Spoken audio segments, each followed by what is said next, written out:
হিমন্ত বিশ্ব শৰ্মা ডাঙৰীয়া এই গীত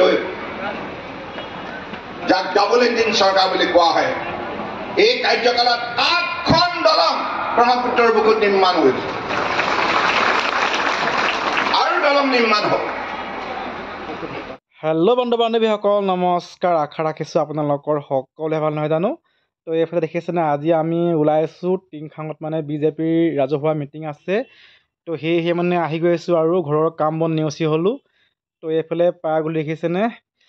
তো আজি মানে বিজেপিৰ কেন্দ্ৰীয় মন্ত্ৰী সদানন্দ সোণোৱাল ডাঙৰীয়া আহিব। তো সেয়েহে তেখেতক আদৰিবৰ কাৰণে এইফালে পূৰা সাজু হৈ আছে।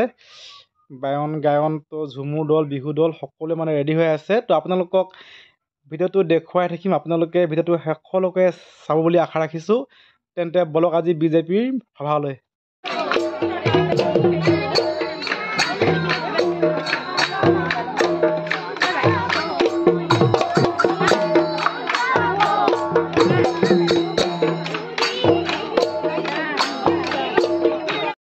আৰু প্ৰায় এনেদৰে এঘণ্টামান অপেক্ষা কৰাৰ পাছত এইফালে দেখিছেনে পূৰা মন্ত্ৰীসকলৰ গাড়ী পাই গৈছেহি আৰু মানে কেন্দ্ৰীয় মন্ত্ৰী সদানন্দ সোণোৱাল ডাঙৰীয়া আহি পাই গৈছেহি। তো তেখেতক আদৰিবৰ কাৰণে ৰাইজে পূৰা ৰেডি হৈ আছে। এয়া দেখিছেনে পূৰা কনভয় পাই গৈছেহি আৰু। তো আপোনালোকে ভিডিঅ' চাই থাকক শেষলৈকে মজাকৈ চলো এনজয় কৰোঁ।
ইয়াৰ পিছতেই আমাৰ হোমেন বৰগোহাঁই এজেপিৰ প্ৰাক্তন নাহৰকটীয়া সমষ্টিৰ সাধাৰণ সম্পাদক আমাৰ ভাৰতীয় জনতা পাৰ্টীত যোগদান কৰিছে।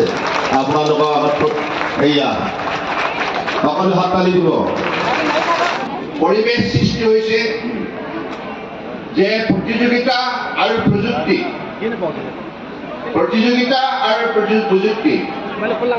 এই দুইটা বিষয়বস্তু কেন্দ্ৰ কৰি পৃথিৱীৰ মানৱ সমাজে আজি উন্নয়নৰ দিশত নিৰন্তৰভাৱে আজি আগবাঢ়িবলৈ সক্ষম হৈছে।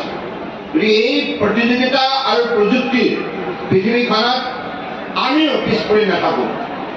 ভাৰতবৰ্ষৰ মাননীয় প্ৰধানমন্ত্ৰী নৰেন্দ্ৰ মোদী ডাঙৰীয়াই 2014 চনত প্ৰধানমন্ত্ৰী দায়িত্বভাৰ লৈ থিৰাং কৰিলে যেইখন ভাৰতবৰ্ষ বিভিন্ন ভাষা ভাষী ধৰ্মৰ লোকে বসবাস কৰা ভাৰতবৰ্ষ, এইখন ভাৰতবৰ্ষত যিমান প্ৰাকৃতিক সাংস্কৃতিক আধ্যাত্মিক সম্পদ সম্ভাৱনাৰ শক্তি বিৰাজমান তৎসত্ত্বেও এইখন ভাৰতবৰ্ষ দুৰ্বল হৈ আছে কিয়? ৫,০০০ বছৰ আগতে পৃথিৱীৰ বুকুত প্ৰায়বিলাক ৰাষ্ট্ৰৰ মানুহে সাজিব নাজানিছিল, শিক্ষা গ্ৰহণ কৰিব নাজানিছিল। তেনে অৱস্থাত ভাৰতবৰ্ষই বিশ্বক নেতৃত্ব দিছিল। মহাভাৰত ৰামায়ণ এইখন ভাৰতবৰ্ষতেই সৃষ্টি হৈছিল। গতিকে সভ্যতা সংস্কৃতিৰ আধ্যাত্মিক পৰম্পৰা মূল্যবোধৰ ক্ষেত্ৰত ভাৰতবৰ্ষ সদায় আগৰণুৱা আৰু বিশ্বৰ যিকোনো সমস্যাৰ স্থায়ী সমাধান দিব পৰা শক্তি যদি কাৰোবাৰ হাতত আছে সেইখনে ভাৰতবৰ্ষ। সেইকাৰণে ভাৰতবৰ্ষ কোৱা হয় মহাভাৰত। মহাভাৰত আৰু মহাশক্তিশালী মহাজ্ঞানী। আৰু এইখন ভাৰতবৰ্ষৰ আমি নাগৰিক হিচাপে সৌভাগ্যৱান।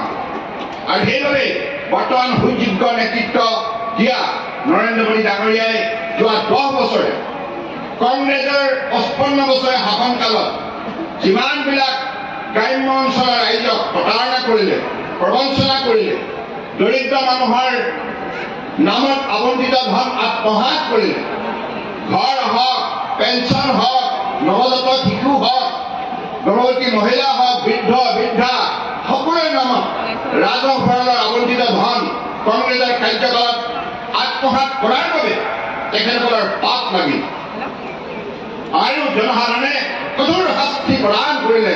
সেইবাবে তেখেতসকল আজি ভাৰতবৰ্ষৰ বহুত এলাগী হ'ল। ভাল কাম কৰিলে ভাল ফল পায়, বেয়া কাম কৰিলে বেয়া ফল পায়। এইটো ডাকৰ বচন আছে।